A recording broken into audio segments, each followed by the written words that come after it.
اسی طرح سے حدیث ایسے اقوال بھی صحابہ کے آگے بڑھ رہے ہیں ہم لوگ. اب دیکھیے کتنا ہوا: قول، فعل، تقریر، صفت خلقی، صفت خلق. صفت خلقی جو لوگ نہیں تھے، ایسی چیز جس میں ایسی بات صحابی بتائے جس میں اللہ کے نبی صلی اللہ علیہ وسلم کی جسمانی صفات ہوں. آپ خوبصورت تھے، آپ کے بال ایسے تھے، آپ کا چہرہ ایسا تھا، تو اس طرح کی کوئی چیز آپ کی ہو. صفت خلقی، آپ اچھے اخلاق والے تھے، آپ حیا والے تھے، آپ یوں غصے والے تھے، جو بھی تھے، غلط بات پر آپ کو غصہ آتا تھا، آپ کے چہرے کا اثر، چہرے کا رنگ بدل جاتا. اس طرح کی کوئی بات ہے تو آپ کی یعنی اخلاقی صفات جو ہیں اس میں بیان ہو. یا اسی طرح سے سیرت ہو، یا بچپن کا واقعہ بھی اس میں حدیث میں آتا ہے جس میں تاریخی واقعہ کوئی بیان کیا گیا ہو. اسی طرح سے آپ آگے بڑھتے ہیں کہ صحابی کا قول بھی حدیث میں آتا ہے. اور کیسے آتا ہے ہم دیکھتے ہیں. مثال کے طور پر صحابی کوئی ایسی بات کہیں جو غیبیات سے متعلق ہو، غیب کی کوئی بات ہو، یا پچھلے زمانے کا کوئی واقعہ ہو، بنی اسرائیل وغیرہ کا، یا قیامت کی خبر ہو، دجال کی خبر ہو، یا پچھلے نبیوں کا کوئی معاملہ ہو. تو پچھلا کوئی تاریخی واقعہ جو انسان کو بغیر وحی کے معلوم نہیں ہو سکتا ہے. دوسرا مستقبل کا کوئی واقعہ، فیوچر، پاسٹ یا فیوچر، یا کوئی ایسی خبر جو جنت، جہنم، قیامت وغیرہ سے متعلق ہو جو غیبیات میں ہے، یا اللہ کے بارے میں کوئی، فرشتوں کے بارے میں کوئی بات ہو. تو ایسی بات جو ایک آدمی وحی کے بغیر نہیں بتا سکتا ہے، ایسی بات اگر صحابی کہیں تو ایسی روایت کو کیا کہتے ہیں؟ یہ روایت اگرچہ موقوف ہے لیکن یہ مرفوع کے حکم میں ہے، اس کو بھی حدیث کہا جاتا ہے. مثال کے طور پر انس رضی اللہ تعالیٰ فرماتے ہیں الحجر الاسود من الجنہ. اس کو امام احمد اور نسائی نے روایت کیا ہے. امام احمد نے حضرت انس سے اور امام النسائی نے ابن عباس سے، اور شیخ الالبانی نے اس کو صحیح کہا ہے صحیح الجامع صغیر میں. الحجر الاسود من الجنہ. حجر اسود، حجر اسود کیا ہے؟ اسود کالا، حجر پتھر، کعبہ میں جو پتھر لگا ہوا ہے جس کو جا کے لوگ چومتے ہیں، حجر اسود. یہ انس رضی اللہ عنہ کہتے ہیں کہ الحجر الاسود من الجنہ، حجر اسود جنت سے آیا ہے. اور دو اعتبار سے روایت آئی ہے. ابن عباس کی روایت ہے جو مرفوع ہے، آگے میں آؤں گا مرفوع موقوف کیا ہے. مرفوع ہے یعنی اللہ کے نبی صلی اللہ علیہ وسلم کا قول ذکر کر رہے ہیں، اور انس رضی اللہ تعالیٰ عنہ خود بتا رہے ہیں حجر اسود جنت سے ہے.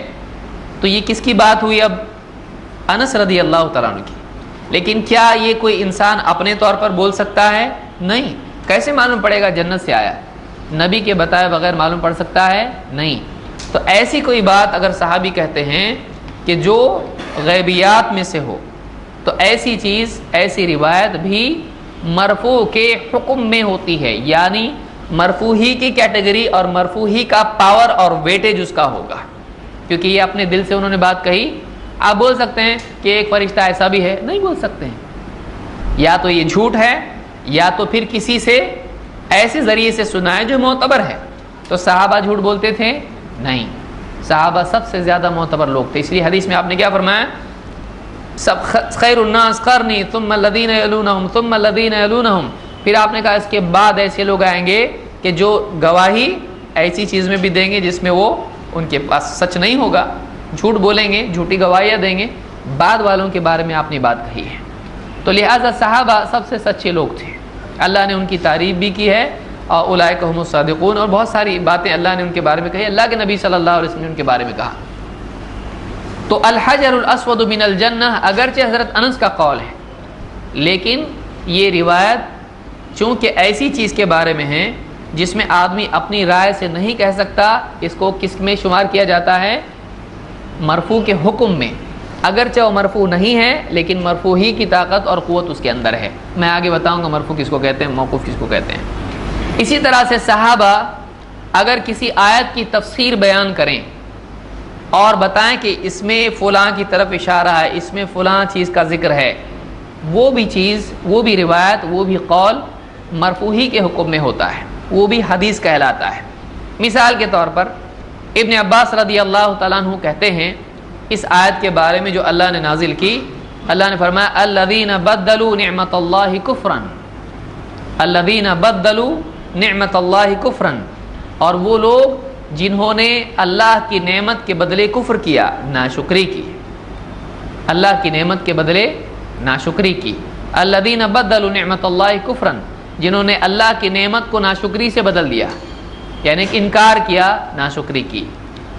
کہتے ہیں اس آیت کے بارے میں ابن عباس کہتے ہیں قال ہم واللہ کفار قریش۔ اب اس آیت میں وہ کون لوگ ہیں جنہوں نے اللہ کی نعمت کے بدلے میں ناشکری کی ہے؟ تو یہاں ہم کو نہیں معلوم، قرآن میں بہت سارے مجملات ہیں کہ اس میں آیا کہ فلاں ایسے ہیں، ایسے لوگ ایسے، کون لوگ، کس کے بارے میں بولا جا رہا ہے؟ تو ابن عباس کہتے ہیں یہ ہم واللہ، اللہ کی قسم، یہ لوگ جن کے بارے میں اس آیت میں بیان کیا جا رہا ہے یہ قریش ہیں۔ کون ہیں؟ قریش کے کفار ہیں۔ قریش میں جن لوگوں نے اسلام کا انکار کیا، اللہ کے نبی صلی اللہ علیہ وسلم کا انکار کیا، تو یہ لوگ ہیں، یہاں یہ مراد ہے۔ اس کے بارے میں عمر کہتے ہیں، راوی ان کے بعد کے راوی ہیں، یعنی ابن عباس سے نیچے کے راوی ہیں، کہتے ہیں ہم قریش و محمد صلی اللہ علیہ وسلم نعمت اللہ۔ کہتے ہیں کہ یہاں مراد یعنی قریش مراد ہیں، اور یہاں جو نعمت ہے وہ نعمت اللہ کے نبی صلی اللہ علیہ وسلم ہے۔ تو وہ لوگ جنہوں نے اللہ کی نعمت کے بدلے ناشکری کی، وہ لوگ کون ہیں؟ قریش، اور نعمت کون ہے؟ اللہ کے نبی صلی اللہ علیہ وسلم۔ تو بعض اوقات آیات میں صحابہ کسی آیت کے ضمن میں بتاتے ہیں کہ فلاں آیت فلاں کے سلسلے میں نازل ہوئی، فلاں آیت میں مراد فلاں ہیں، تو اس طرح کا اگر کوئی قول صحابی کا ملتا ہے یہ بھی حدیث کہلاتا ہے، اس کو بھی حدیث کہیں گے۔ یہ بخاری کی روایت ہے، کتاب المغازی میں روایت آپ کو ملے گی۔ اسی طرح سے عائشہ فرماتی ہیں کہ انزلت هذه الآیۃ لا یؤاخذکم اللہ باللغو فی ایمانکم، یہ جو آیت ہے کہ اللہ تعالیٰ تمہاری لغو، ایمان، قسموں پر تمہاری پکڑ نہیں کرے گا۔ کہتے ہیں کہ فی قول الرجل لا واللہ وبلا واللہ، آدمی کہتا ہے نہیں، قسم سے نہیں، اللہ کی قسم نہیں، ہاں اللہ کی قسم، بلکہ ہاں بالکل یقیناً اللہ کی قسم۔ قریش میں یا عرب میں یہ عام معمول تھا اور آج بھی ہے، وہ واللہ کہنے کی ان کو عادت ہے۔